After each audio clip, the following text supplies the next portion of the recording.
Now next we are going to start with properties of indifference curve. Now the first property is indifference curve slopes downward. We've always made it sloping downward, which is also known as IC's negatively sloped curve.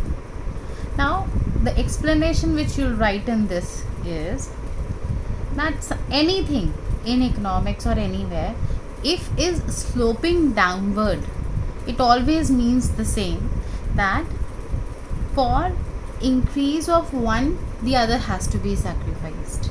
Same way here we'll write that it implies that as a consumer consumes more of one good, he must sacrifice the other. That is, he must consume less of the other good. Why? In case of IC, it is because he has to obtain same level of satisfaction. Is that clear? Next is indifference curve is always convex to the origin. Convex means while sloping downward, it is little bulging inward, that is towards the origin. So that is the convex shaped curve. So IC is a convex shaped curve. Why? The first point of explanation here you'll write is IC is convex to the origin because of diminishing MRS. MRS is a slope of IC, and because of diminishing MRS, IC is convex to the origin. Now what is this convexity? Why is MRS diminishing? Next point will be explanation of that. That MRS diminishes or declines because of law of DMU, that is law of diminishing marginal utility.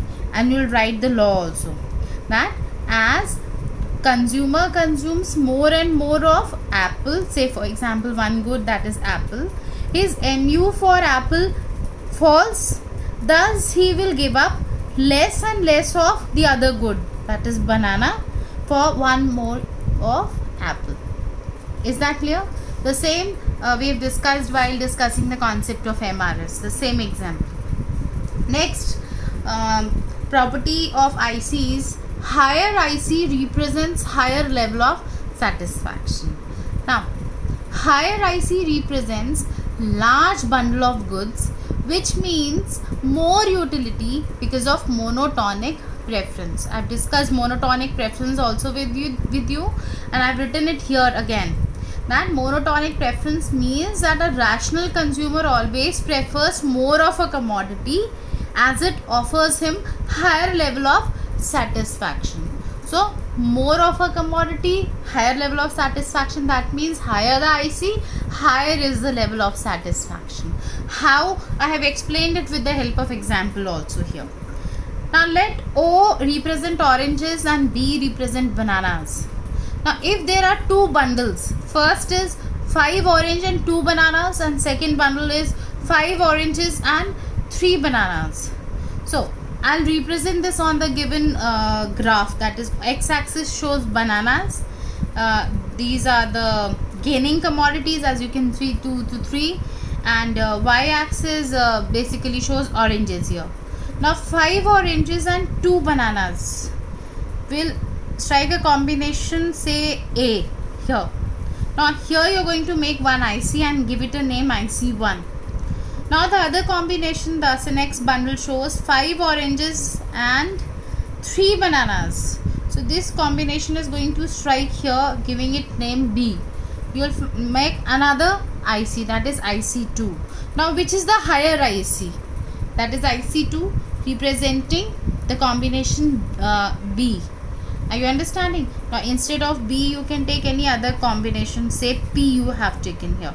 As B is representing banana, so I am taking this as P. Okay. Now it represents 3 bananas and 5 oranges. So more commodity means more satisfaction. So this is what is explained here.